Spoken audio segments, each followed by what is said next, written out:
আমরা আইছি, আমরা যে আগে বিডিও স্যার আছেন উৎপল দাস, ওনার যাওয়ার পরে থেকে পঞ্চায়েতের উন্নয়ন যে কথাটা উপরে একটা উঠছিল শব্দ যে আমরা ত্রিপুরা আমরা এমনকি আমরা রাষ্ট্রপতি পুরস্কারও পাইছি, কিন্তু সেই উন্নয়ন এখন বদ্ধ হয়ে গেছে। আমরা প্রত্যেকটা পঞ্চায়েতের ইনচার্জ লাইনে প্রত্যেক দিন প্রত্যেকটা বিসি জিপি ইনচার্জ লাইনের সাথে তারা সকাল থেকে ডিউটি লাগায়। আমরা ইনচার্জ থেকে শুনি তারা বুট 4:30 অবধি নাকি কাজ করে। তো আমরা পঞ্চায়েতের যত উন্নয়নমূলক কাজ আছে সব বদ্ধ হয়ে রয়েছে এবং আমরা জনগণের কাছে আমরা প্রতিদিন উত্তর জবাবদারি মানে হইতে লাগতেছে। তার জন্য আজকে আমরা তাদের কাছে উত্তর চাইতে আসছি। এই যে আমাদের অমুপুর আরডি ব্লকের যে বর্তমান বিডিও সঞ্জীব দেবনাথ, এখন আপনারা ওনার কাছে কেন আইছেন? এটা কারণ জানতে চাইছি। কিন্তু প্রত্যেকটা পঞ্চায়েতে কোনো না কোনো এস্টিমেট দেওয়া রাখছে, তাই এখন অব্দি এপ্রিল দিতে আসছে না এবং আরও বিভিন্ন সমস্যা নিয়ে আমরা জনগণের কাছে উত্তর দিতে লাগতেছে।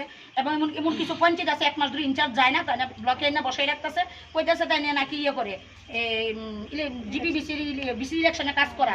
তারপর আমরা আরেকটু সুরগুল শুনতেছি তারার যে আমরা সরকারি যে গাড়ি আছে তাদের বউ নাকি এটা দিয়ে এসে অফিসে পাঠায় শান্তিবাজার।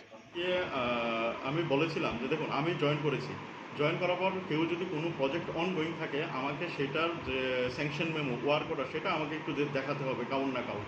আমি সেখানের ইনচার্জ, সেখানে লোকাল মানুষ, ওই বাড়িগুলিকে 9টা ফ্যামিলি আছে ওই জায়গাতে, ওই 9টা ফ্যামিলিতে আমি ভিজিট করেছি। আমি জাস্ট বলেছি যে আমাকে সেই ওয়ার্ক অর্ডার এবং স্যাংশন মেমো দিন, কারণ আমি এখন নতুন এসেছি, আমাকে যদি ওয়ার্ক অর্ডার স্যাংশন মেমো কেউ না দেয় আমি পেমেন্ট করতে পারবো না। পরে যেটা শুনেছি সেটা কাজে কোনো ওয়ার্ক অর্ডার স্যাংশন মেমো নেই। যেহেতু নেই সেটা তো মানে without approval of the higher authority আমি কিছু করতে পারছি না।